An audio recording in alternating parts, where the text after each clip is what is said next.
रास नहीं वह धर्म की खातिर भीषण युद्ध रचाते हैं, फिर अर्जुन हेतु गीता ज्ञान छाती ठोक सुनाते हैं। भूल तुम्हारी योद्धा को तुमने नाच नचैया समझ लिया।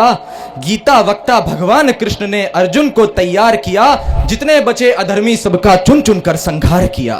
ये नौजवान साथी 20 साल की आयु है जिनकी अभी, और ऋषि दयानंद की प्रेरणा से, उनके सत्यार प्रकाश और ऋग्वेद आदि भाष्य भूमिका से प्रेरित होकर के इनको ये यकीन हो गया कि वेद में ही विज्ञान है और विज्ञान का मूल वेद ही है।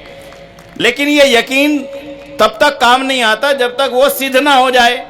तो इन्होंने अपनी युवा वैज्ञानिक बुद्धि को उसको सिद्ध करने के लिए अपनी पूरी श्रम और शक्ति लगाने का एक संकल्प लिया, और इन्होंने मैथमेटिक्स में एक बहुत बड़े सूत्र का आख्यान करके उसको फैला करके, और जब एक नई एक थ्योरी रचना करके भारत के बाहर अमेरिका लंदन के एक बहुत बड़े ऑफिशियल जर्नल में वो प्रिंट करवाई, तब जाकर के भारत के लोगों को पहली बार यह एहसास हुआ कि वेद में से भी निकाल करके आज भी नई से नई विद्याओं को दुनिया के सामने प्रस्तुत किया जा सकता है। और अब इनका संकल्प है कि आईआईटी बॉम्बे के माध्यम से वेद के बहुत सारे ऐसे सिद्धांतों को जो आज के समय में कोई स्वीकार करने के लिए तैयार नहीं कि वेद में विज्ञान है, आपके उस संकल्प के लिए हम आपका स्वागत करते हैं। और निवेदन करूंगा कि वो 2 शब्द स्वामी श्रद्धानंद और अपने मन में आए हुए इन विचारों के संबंध में रखेंगे।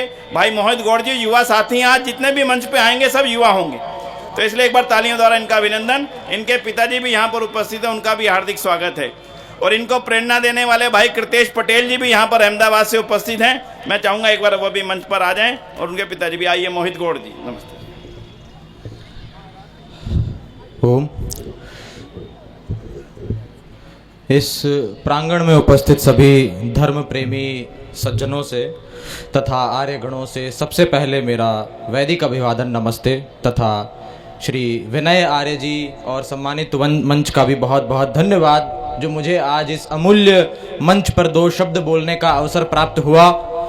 जैसा कि विनय जी ने मेरे परिचय में बताया, मैं विज्ञान और टेक्नोलॉजी से जुड़े हुए कार्यों में संलग्न हूँ। आयु मेरी अभी 20 वर्ष है, जो कई लोगों के लिए आश्चर्य का विषय बन जाता है कि मैं इस आयु में ये सब कैसे कर रहा हूँ। और मैं मानता हूँ कि ये जो प्रेरणा है ये मुझे किशोर अवस्था में महर्षि दयानंद सरस्वती जी के ग्रंथ सत्यार्थ प्रकाश से प्राप्त हुई थी। जब उस ग्रंथ में और उनके अन्य साहित्य में भी, जैसे ऋग्वेद आदि भाष्य भूमिका आदि में मैंने पढ़ा कि वेद सब सत्य विद्याओं का पुस्तक है, तो वहाँ से इतना स्पष्ट था कि सब सत्य विद्याओं में सारी गणित, विज्ञान और वे सभी सत्य विद्याएं आ जानी चाहिए जो मोक्ष की ओर आपकी गति करवाती है। विज्ञान के विषय में भी हमारे युवा कुछ दिग्भ्रमित हैं। लोगों को लगता है विज्ञान इज इक्वल टू साइंस, विज्ञान is not equals to science. जैसे रिलीजियन और धर्म एक सस्ता ट्रांसलेशन है, वैसे ही साइंस विज्ञान का एक गलत ट्रांसलेशन है, जहां साइंस में केवल भौतिक जगत की व्याख्या आती है, भौतिक चीज़ों से रिलेटेड नॉलेज आती है। वहीं विज्ञान का अर्थ महर्षि दयानंद जी बताते हैं पृथ्वी तत्व से लेकर ईश्वर पर्यंत तक का समस्त ज्ञान विज्ञान कहलाता है। यानी इसमें भौतिक जगत से लेकर आध्यात्मिक जगत तक की संपूर्ण बातें आ जाती है।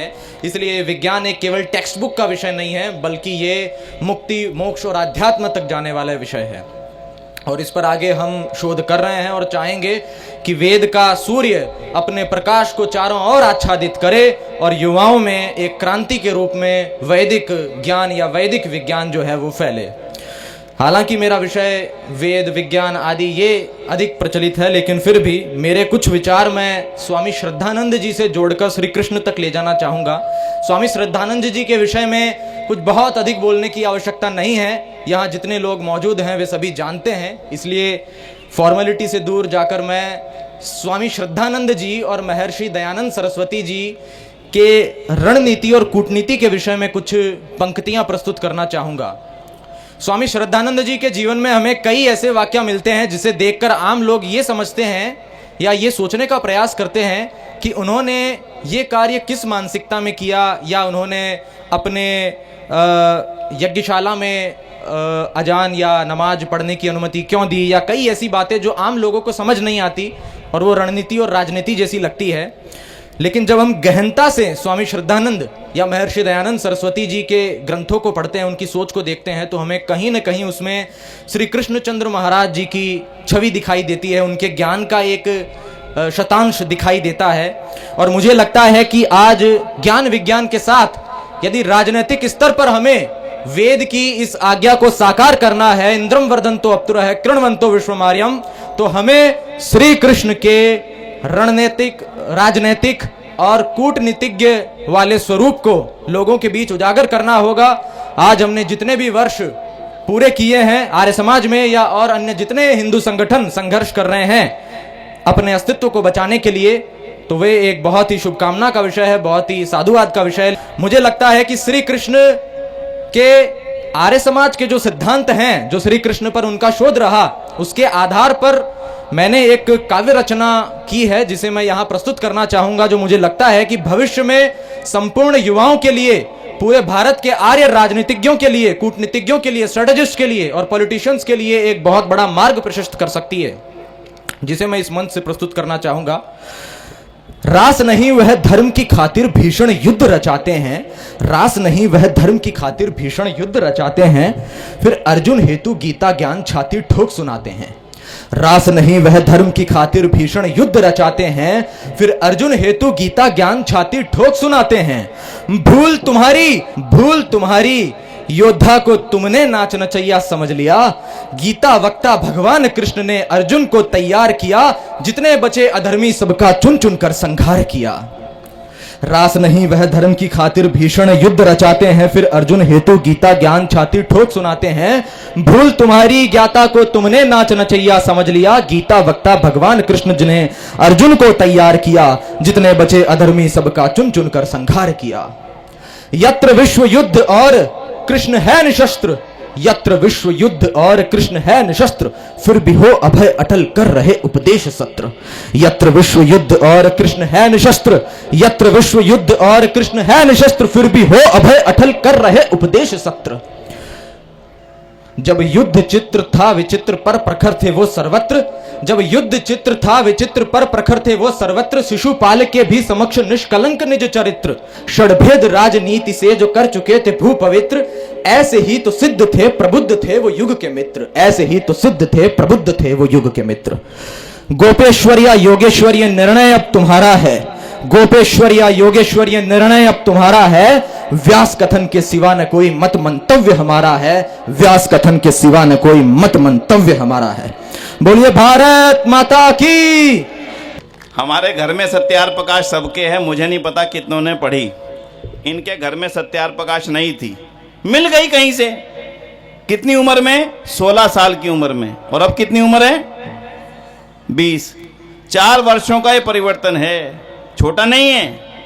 इसलिए मैं आपसे कहता हूं, ऋषि ध्यान ने हमें दवाई तो सबको दे दी थी, खाई किसी किसी ने, इन्होंने जल्दी खा ली, हम में से भी सबको खानी चाहिए, इसलिए आज पक्का लेकर के जाओ।